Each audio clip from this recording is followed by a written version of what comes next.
एक धनी व्यक्ति की माँ अक्सर बीमार रहती थी। माँ रोज बेटे बहू को कहती थी कि बेटा मुझे डॉक्टर के पास ले चल।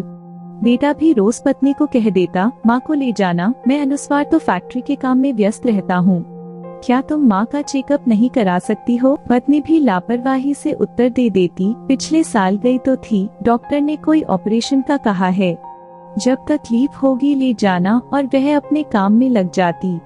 बेटा भी ब्रीफकेस उठाकर चलता हुआ बोल जाता कि माँ तुम भी थोड़ी सहनशक्ति रखा करो। फैक्ट्री की पार्किंग में उस व्यक्ति को हमेशा एक निर्धन लड़का मिलता था। वह पार्किंग के पास ही बूट पॉलिश करता रहता, और जब कभी बूट पॉलिश का काम नहीं होता तब वह वहां रखी गाड़ियों को कपड़े से साफ करता। गाड़ी वाले उसे जो भी 2-4 रुपए देते उसे ले लेता। धनी व्यक्ति और अन्य दूसरे लोग भी रोज मिलने से उसे पहचानने लग गए थे। लड़का भी जिस साहब से 5 रुपए मिलते उस साहब को लंबा सलाम ठोकता था। एक दिन की बात है, धनी व्यक्ति शाम को मीटिंग लेकर अपने कैबिन में आकर बैठा। उसको एक जरूरी फोन पर जानकारी मिली जो उसके घर से था। घर का नंबर मिलाया तो नौकर ने कहा, साहब आपको 11 बजे से फोन कर रहे हैं।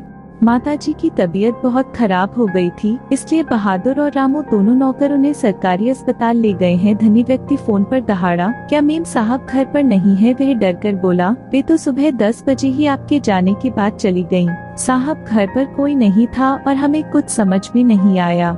माताजी ने ही हमें मुश्किल से कहा, बेटा मुझे सरकारी अस्पताल ले चलो। तो माली और बहादुर दोनों रिक्शा में ले गए और साहब मैं मीम साहब का रास्ता देखने के लिए और आपको फोन करने के लिए घर पर रुक गया।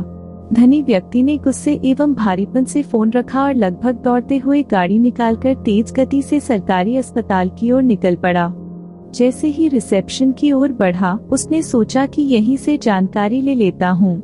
सलाम साहब। एकाएक धनी व्यक्ति चौंका, उसे यहाँ कौन सलाम कर रहा है?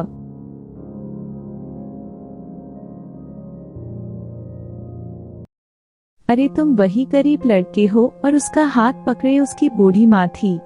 धनी व्यक्ति ने आश्चर्य से पूछा, अरे तुम यहाँ, क्या बात है? लड़का बोला, साहब मेरी माँ बीमार थी, 15 दिनों से यही भर्ती थी, इसीलिए पैसे इकट्ठे करता था। और ऊपर हाथ करके बोला, भगवान आप जैसे लोगों का भला करे जिनके आशीर्वाद से मेरी माँ ठीक हो गई। आज ही छुट्टी मिली है, घर जा रहा हूँ। मगर साहब आप यहाँ कैसे? धनी व्यक्ति जैसे नींद से जागा हो। हाँ कहकर वह रिसेप्शन की ओर बढ़ गया। वहाँ से जानकारी लेकर लंबे लंबे कदम से आगे बढ़ता गया। सामने से उसे 2 डॉक्टर आते मिले। उसने अपना परिचय दिया और माँ के बारे में पूछा। Oh I am sorry, she is no more, आपने बहुत देर कर दी, कहते हुए डॉक्टर आगे निकल गए। वह हारा सा सिर पकड़कर वहीं बेंच पर बैठ गया। सामने गरीब लड़का चला जा रहा था और उसके कंधे पर हाथ रखे धीरे धीरे उसकी माँ जा रही थी।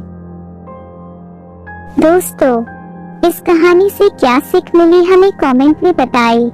और कहानी अच्छी लगी हो तो शेयर करें।